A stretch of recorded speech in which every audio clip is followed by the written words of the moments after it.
रात के समय फोन को चार्जिंग पर लगाकर छोड़ देना कितना सही है, और हमारी जीन्स के जेब के ऊपर एक छोटा जेब क्यों होता है? दवाई की गोली के बीच की लाइन का क्या मतलब है? आखिर क्यों रिचार्ज 28 दिन का ही होता है, 29 या 30 दिन का क्यों नहीं? जानने के लिए बने रहना वीडियो के एंड तक। नंबर 1, क्या आपको पता है लैम्बोर्गिनी जैसी महंगी कार अपनी कार का विज्ञापन टीवी पर नहीं करती? क्योंकि उन्हें पता है जिस व्यक्ति की इस कार को लेने की हैसियत होगी उसके पास इतना फालतू समय नहीं होगा कि वो टीवी देखने बैठे। नंबर 2, अगर आप सिंगापुर जाते हैं तो वहाँ पर आप फ्री में कोका कोला पी सकते हैं। जी हाँ, बिना पैसे के। बता दें कि सिंगापुर में हगमी नाम से वेंडिंग मशीन है। अगर आपको कोका कोला पीनी है और पैसे नहीं है तो आपको इस मशीन को हक करना है और आपको कोल्ड ड्रिंक मिल जाएगी। इस मशीन को लगाने के पीछे का मकसद यही था कि ब्रांड को इमोशंस से जोड़ना और मार्केटिंग और प्रमोशन करना था।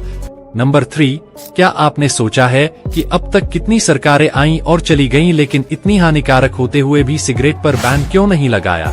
ऐसा इसलिए है क्योंकि सिगरेट इंडस्ट्री भारत सरकार के लिए 35,000 करोड़ रुपए उत्पन्न करता है और संपूर्ण तंबाकू इंडस्ट्री 11 लाख करोड़ रुपए उत्पन्न करता है, जो TCS के वैल्यूएशन के बराबर है। एक रिपोर्ट के मुताबिक अगर भारत सरकार सिगरेट पर बैन लगाती है तो 10 करोड़ भारतीय सिगरेट खरीदने के लिए ब्लैक मार्केट में लाइन लगा लेंगे, जिसकी वजह से कंपनी का भी लॉस होगा और गवर्नमेंट का भी, और इसी वजह से गवर्नमेंट इन कंपनियों पर बैन नहीं लगाती।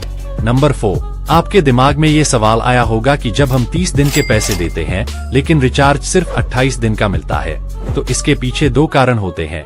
पहला कारण, कंपनियां कहती हैं कि हर महीने के दिन अलग अलग होते हैं, कुछ में 30, कुछ में 31 और फरवरी में तो कभी कभी 28 दिन, इसलिए 28 दिन का रिचार्ज देना आसान होता है क्योंकि हर महीने में कम से कम 28 दिन तो होते ही हैं। दूसरा कारण, अगर कंपनियां 30 दिन का रिचार्ज देती तो हम साल में 12 बार रिचार्ज करते, लेकिन 28 दिन का रिचार्ज होने से हमें हर साल 13 बार रिचार्ज करना पड़ता है, जिससे कंपनियों को ज्यादा मुनाफा होता है। यही कारण है कि हमें 30 दिन के पैसे देने पर भी सिर्फ 28 दिन का रिचार्ज मिलता है। नंबर 5, क्या आप जानते हैं कि आखिर कुछ दवाओं पर ये सीधी लाइन क्यों होती है और कुछ दवाओं पर क्यों नहीं? अगर आप सोच रहे हैं कि इसके पीछे की वजह दवाओं की डिजाइन से जुड़ी है तो आप गलत हैं।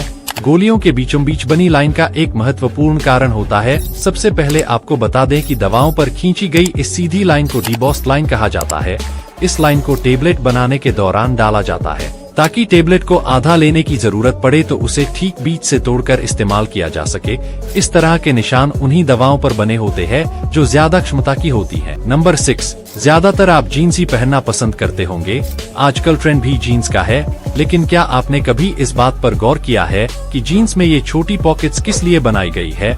आप सोचते होंगे कि ये पॉकेट्स भी पैसे रखने के मकसद से बनाई जाती होंगी, लेकिन हकीकत कुछ और ही है। आज हम आपको बताते हैं कि आखिर इस जेब के पीछे क्या राज छिपा है। दरअसल जीन्स में छोटी जेबों को बनाना लेविस कंपनी ने 1873 में शुरू किया था। इन जेबों का नाम वॉच पॉकेट है। ये काउ बॉयज के लिए खास तौर पर तैयार की गई थी, जिसमें वो अपनी चेन वाली घड़ी रखा करते थे। इन जेबों में उनकी घड़ी सुरक्षित रहती थी। वक्त बीतता गया लेकिन जीन्स में घड़ी रखने वाली जेब की प्रथा नहीं बदली और आज भी जीन्स में ये पॉकेट्स लगाई जाती है। 7, क्या होगा अगर मोबाइल को रात भर चार्ज पर लगा दे तो?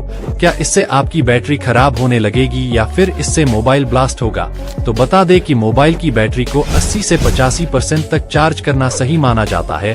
पूरी रात मोबाइल चार्जिंग पर लगाकर छोड़ देने से बैटरी जल्दी खराब होने लगती है। इसका पूरे मोबाइल की परफॉर्मेंस पर भी बुरा असर पड़ सकता है और मोबाइल को हमेशा ओरिजिनल चार्जर से ही चार्ज करना चाहिए।